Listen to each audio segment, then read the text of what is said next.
యుద్ధం ప్రారంభమయ్యే ముందు గ్రద్దలు సమావేశం పెట్టుకున్నాయి. కావలసినంత విందు, ఎక్కడా ఎవ్వరూ భోజనాలకి డబ్బు కట్టక్కర్లేదు.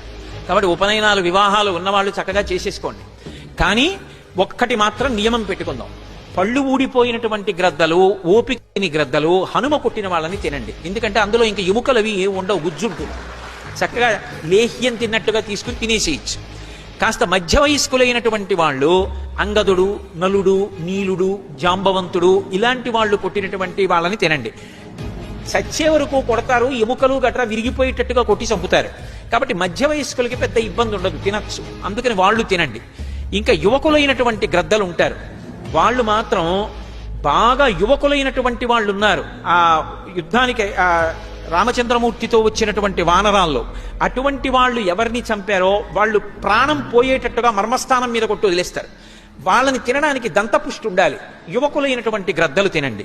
రాముడు చంపిన రాక్షసులు ఉంటారు, ఎవ్వరూ తినకండి. రాముడు చంపిన రాక్షసుల్ని సాయంకాలం పట్టుకొచ్చి అక్కడ పెట్టండి, అందరం కళ్ళకద్దుకు తిందాం ప్రసాదం.